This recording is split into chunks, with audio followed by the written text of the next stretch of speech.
9, 8. We can do a countdown. Drop the ball. It's on when we get to. Okay. At this time, I'll call the July 24th, 2014 Dixon County Commission meeting to order. Please stand and join in the flag salute. I pledge allegiance to the flag of the United States of America and to the republic for which it stands, one nation, under God, indivisible, with liberty and justice for all.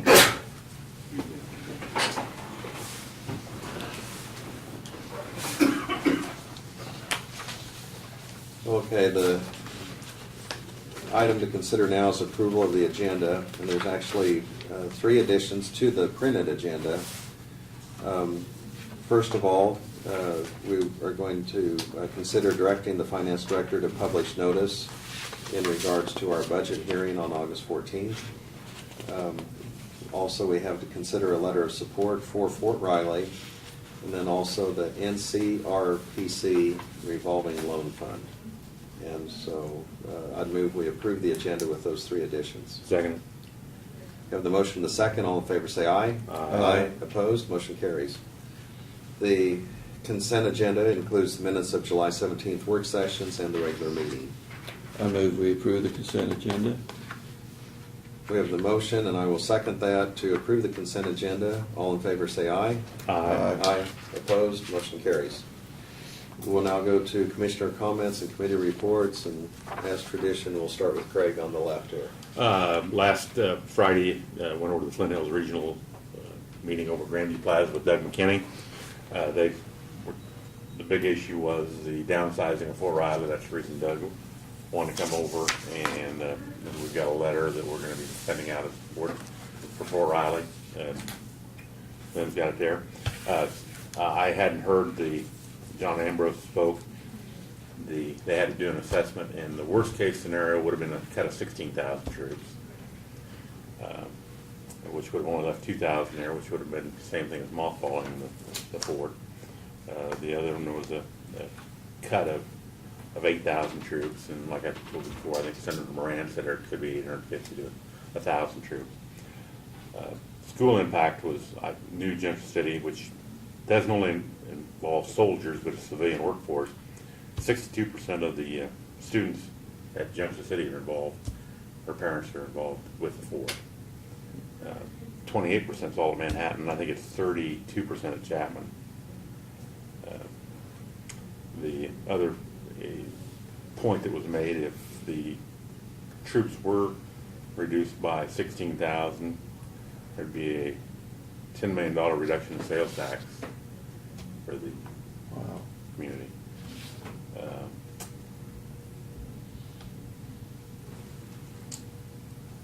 I speak to you about this earlier, Brad. I meant to say something earlier. When I was out at the dog show, the new door does look nice down at the west end. Was looking up underneath the foyer on the east end. We'll talk to or Tim or whoever takes care of it. There's a cover missing off the lights, the fluorescent lights underneath there.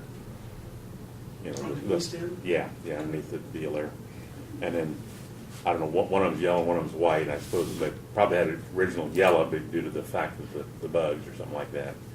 But yeah, there is a lens out of the missing there. I should have brought it up earlier, but I just happened to see my notes there. That's all I have. Nothing on the computer. Did get another email from a gentleman in Manchester about the issues with the local meeting violations, water bills. Dennis, Mr. King.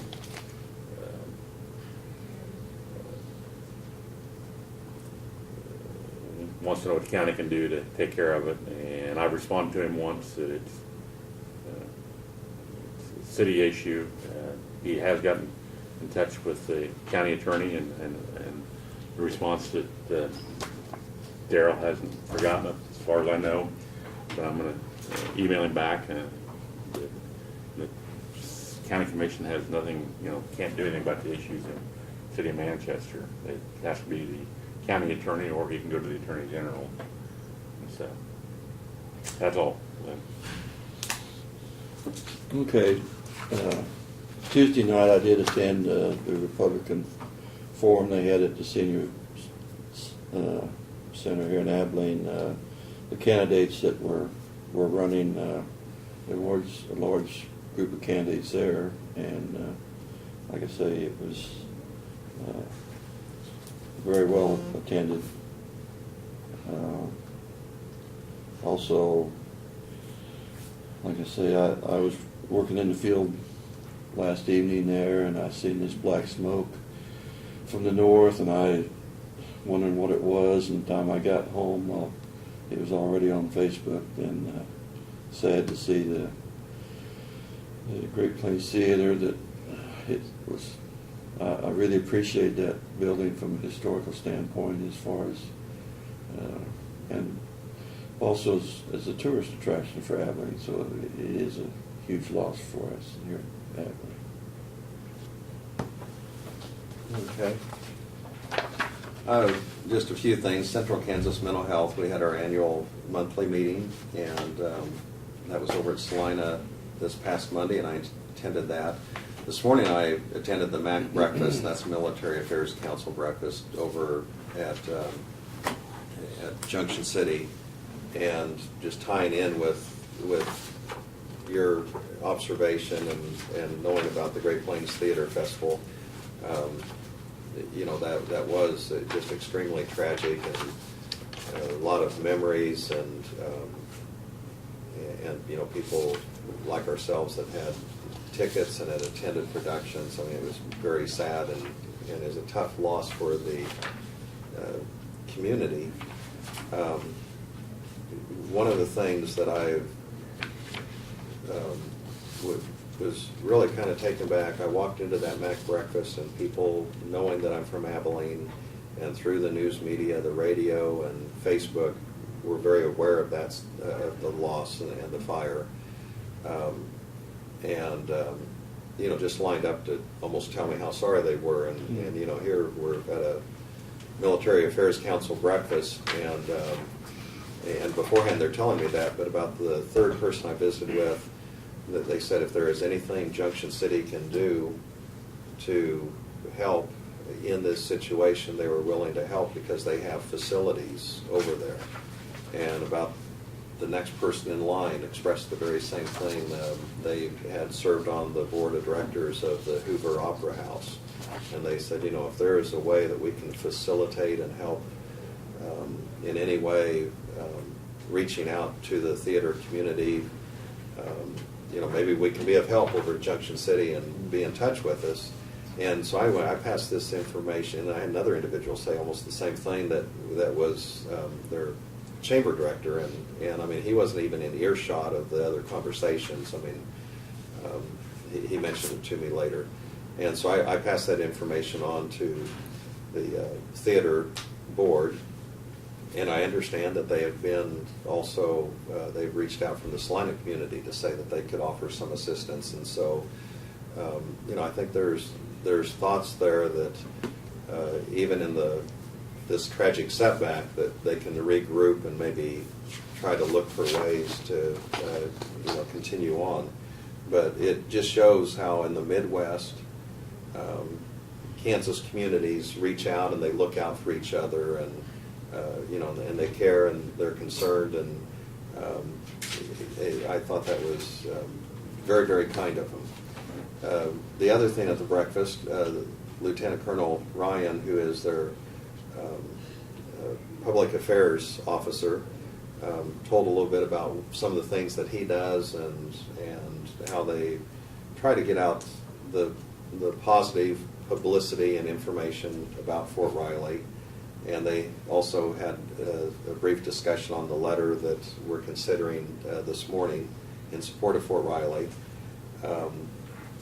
Also, there is one of the new people to a position, and it's also a public affairs position.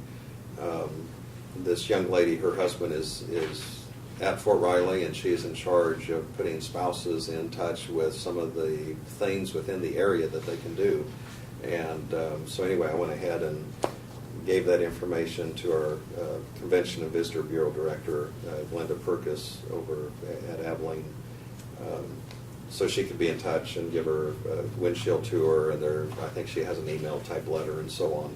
So it kind of shows how, we can, we have that connection with Fort Riley and Junction City, and a regional connection in many ways. And in this instance, where Glenda will be in touch with her, she might organize some tours and some groups coming over, not only to Abilene, but just to learn more about the regional area of the communities that partner and support Fort Riley. So that's all I have. Are there any other comments that anyone would want to make at this time? And we do have our public comments on the agenda. We do not have any petitions or proclamations, and so at this time we'll go ahead and hear from Brad Hallman to give the county administrative report. Okay, a couple things. First, the township meeting, of course, is set for August 26th. We talked with them. We had the original notice that went out. We had our own date on, so we called most of them and sent out another notice to correct that. And Rock Springs Ranch, the bridge that we've been working with them on as of Tuesday of this week is completed.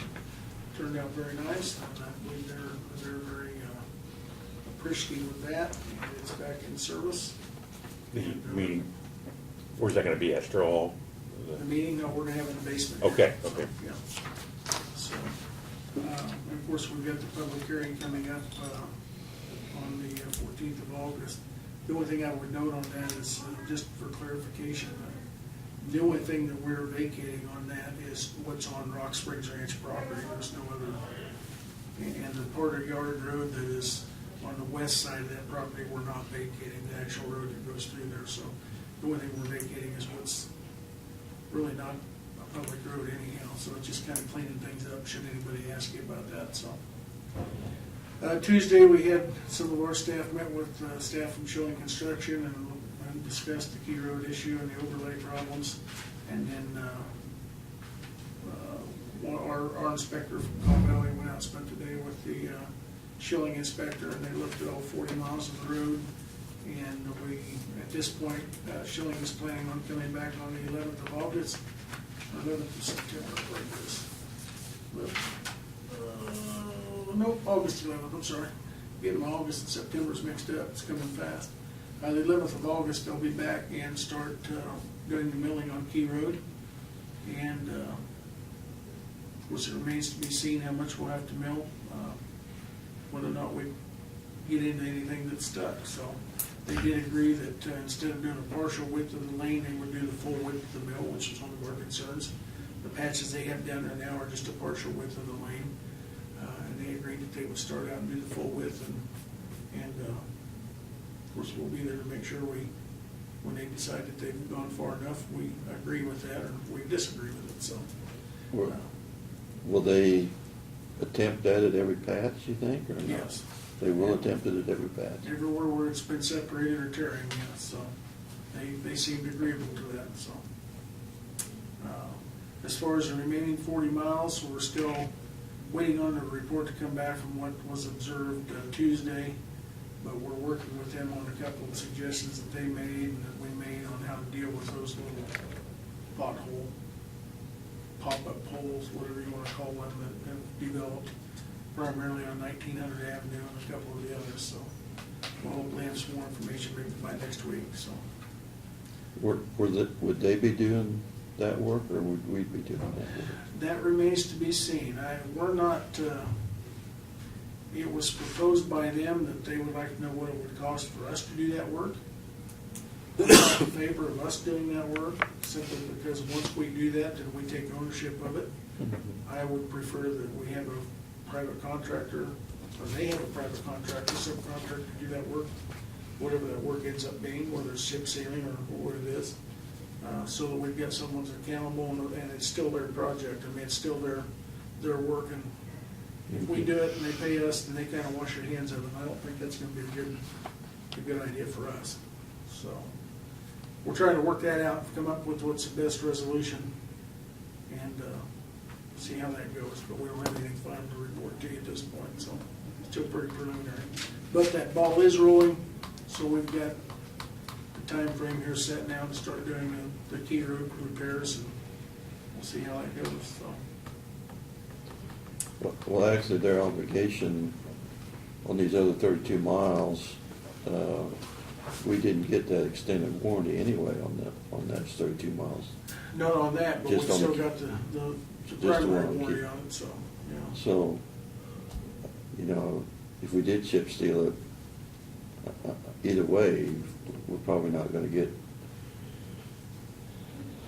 any, on those other 32 miles, we're probably not gonna hold them liable for anything after After this initial repair, yeah. right? So I don't see the problem with us doing it if we have the time and capability of doing it, but, It's just a matter of how much they're willing to pay us right, to do it, but I don't know if they're, at this point, if they're still liable for it under the warranty, so yeah. we'll see what shakes out, so. And by their agreement, and by ours both, we've kind of held off here for the last few months, so. See what problems See what develop. problems surface. Yeah. To prevent them from having to do things Yeah. multiple times, so. Yeah. We'll see, we're on that and we'll see how it works out, so.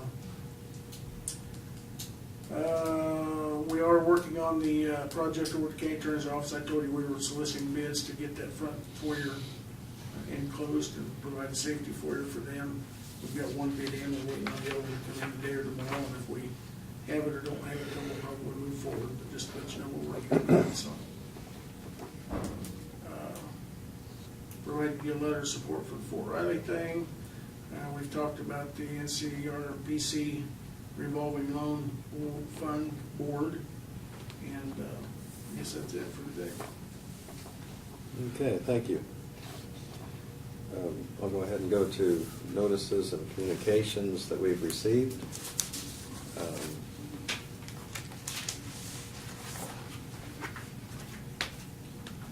This is for the Dixon County Commissioners, and it's just a reminder that the 2014 Central Kansas Free Fair livestock sale is going to be Monday, August 4th at 9 a.m. And so if you have any questions, or if you would want to have more information and copy or place a bid, see Cody Chase, or be there that day and raise your hand. We also have from the Kansas Department of Health and Environment, this is addressed to Laverne Myers to pay a bill on behalf of the county. That's for, as chairman. I think they thought you were still chairman. It's not your personal responsibility, but they are asking that this is an installment bill of $8,568.35. And so we'll need to pass that on to staff so they can take care of it. And this is in regards to a loan agreement between Dickinson County and the Kansas Department of Health and Environment. And it's from 1998, so, Sewer District number 2, yes. which is the one in Grant Township. These two. Probably once Craig is chairman of the commission, they'll probably change the name and put my name on there. Yeah. So they always lag about a year behind. We have our letter from the National Association of Counties. And then also the North Central Flint Hills Agency meeting. Just have the minutes and information on that. And let's see, also, we received a letter from someone and they had enclosed from the Bible, the Matthew chapter 24, and had passed this information on for reading purpose. Yeah, we all got them. Okay. Yeah. I just left yours in the folder there for you. Oh, okay. Okay. And I think that's all we have. I think Craig, and on your commissioner comments, you'd received that email for Manchester, and you had covered Yeah. that. So are there any other communications that any of you have received or would want to bring up at this time? Okay, next thing we'll go on is, we did have 3 additions to the agenda. And the first one is that we have been in discussions as far as our budget is concerned. And we've had our work study sessions, and also we've heard from various departments and outside agencies. And what we need to do is direct our finance director if we're ready to have the budget published, and also to have the hearing date of August 14th. And the information that we had discussed in our work study session and the direction we had given to staff, we had tried to look at ways that we could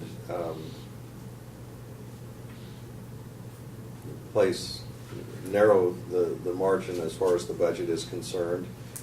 The final result of that is this budget we'd be publishing would have a 2.986%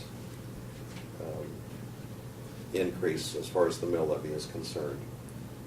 And this is on our overall budget, it's over $16 million, but we did have some things that we had added to the budget this year, and we'd had a few things we... Percent is a dry word. It'd be a 2.98% increase. It wouldn't be a percent, would it? Not a percent, Yeah, 2.98, yeah, yes, yeah. 2. Yeah. Thank you for Yeah, that clarification. yeah. 2.986 mills Increase, yeah. increase. That does not reflect a percentage increase, Yeah. it's a mill increase, thank you. And so if we're ready to have that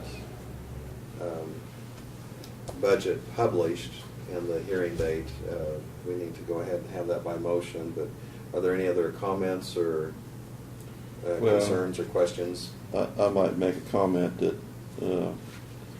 we have requests from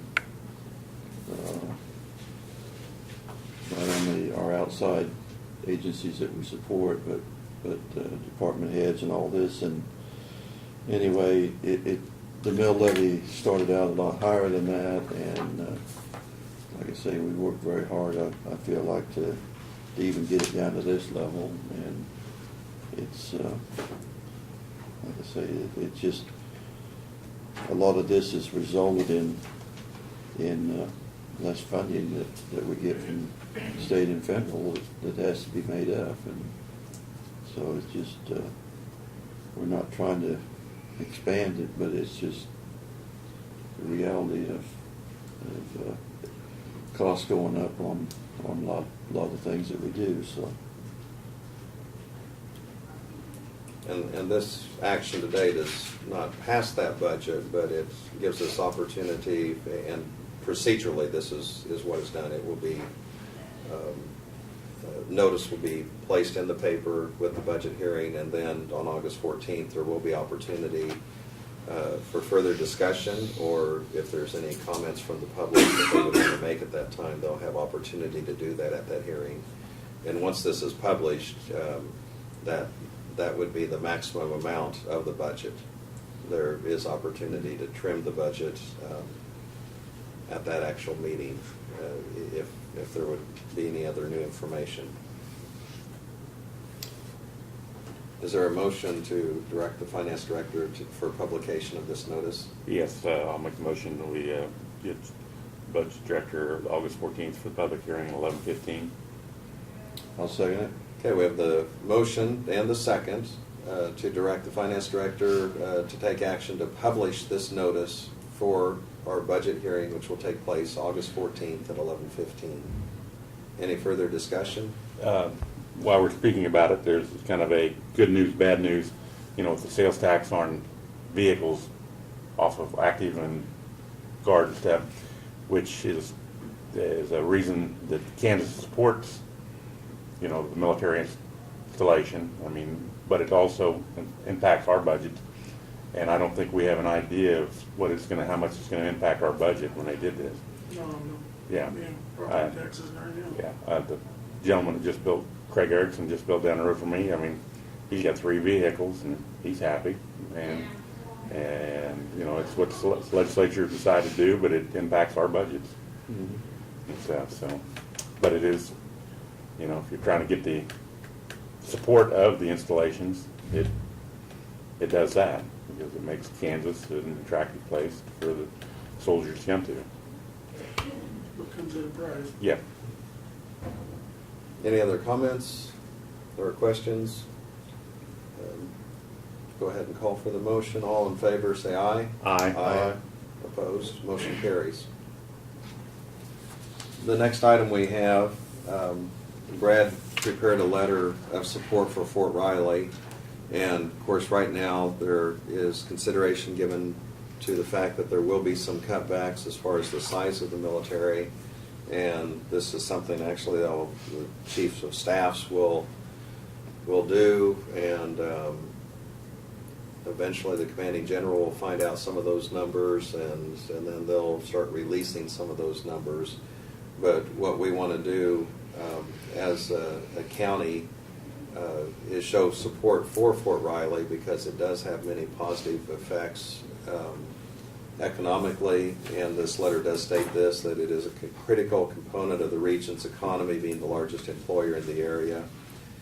We do have strong partnerships with Fort Riley, and you know, earlier we mentioned, it's not in this letter, but how they also came over for assistance during that fire last night. And sometimes I think a few people saw some of the firemen or fire trucks that were standing by the side while this was taking place, but the reasoning and logic behind that is if there had been another accident or emergency or fire in the immediate Abilene area while they're dedicating all their efforts to this fire, you know, it's kind of a preparedness in anticipation of, but it just shows how everybody works together. And Part of the radio traffic I heard last night, District 1 Fire Department came over and manned the Abilene Fire Station for that purpose. Yeah. So if there was another fire emergency, that the response was made. And so the agencies, the mutual effort was tremendous, so they deserve to be commended. So. But this letter also does state that we do have we're stakeholders here for the future of Fort Riley, and so anyway, we do have this letter of support that we would like to send on their behalf to the U.S. Army Environmental Command. Is there a motion for So moved. approval? I'll second it. Okay. We have the motion and the second for approval to send this letter. All in favor say aye. Aye. Opposed? Motion carries. We have one more item that was added to the agenda. And, you know, after we finish this too, Brad, I think it might be good to, this is for Craig to sign, by the way. It might be good for you to talk a little bit about some of the coordination efforts that took place at the fire. I know you touched on that, but I think that's important because we had our emergency director there, and there's regional support and help immediately available. Before we get to that, the next item we have is the NCRPC revolving loan fund. Did I pronounce that right? Yeah, a lot of letters there for that acronym. And anyway, we need to go ahead and consider the appointment of a representative. And did we have a name on that? The recommendation that you would make to the North Central Regional Planning Commission, this would be Janelle. So moved. I'll second it. Okay, we have the motion and the second to have Janelle Dockendorf be the representative on that revolving loan fund board.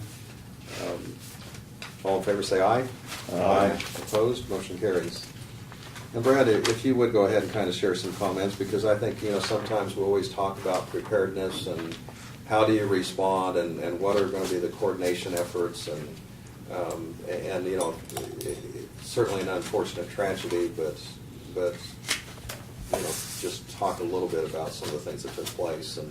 Well, oftentimes we spend a lot of money and time preparing for and training for things like that, our staff do. We often wonder what the value of that is, but evenings like last night, it certainly tests the efforts and the response, and you actually see firsthand what the value is. But last night, of course, during that fire, the county assisted the city and their resources, and we had, as far as the county, of course, our emergency management director, Chancey Smith, was on scene immediately, and he eventually pulled our mobile command post on scene, so they had an air-conditioned place to go inside. From what he reported, the firefighters were, even though it wasn't 100+ degrees out, they were having a difficult time with the heat, and had some of them that were going down, and luckily nobody was injured or had to be transported to the hospital. But of course, we had EMS staff on scene, and they actually brought down what we call a mass casualty trailer, which has a lot of different resources on it in case it's needed. That's housed up at the EMS station. And then, of course, the fire departments from all over the county, including Enterprise, Fire District Number 1, Grant Township assisted, and a number of firefighters from other departments that weren't even a part of the response, but always show up to help. Saline County Fire District Number 1 brought a ladder truck over from their station on this side of Salina, and so they had 2 ladder trucks functional there.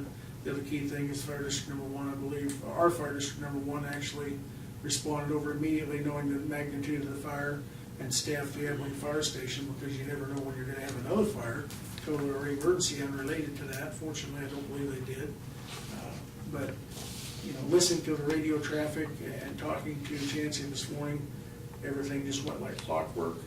I know he was very proud of the CERT volunteers. He activated them, and they came in, and he had about 20 plus of those community volunteers that came in that have taken their own time and efforts on their own dime over the past years to train and understand what's going on. They manned the intersections and helped secure the neighborhood, and then also stayed there to provide support throughout the night to the police department, who was securing the scene, waiting on the fire marshal this morning. So it is a really true test of our efforts in face of an emergency, however big a scale it is or isn't. But in this case, there was no loss of life, fortunately.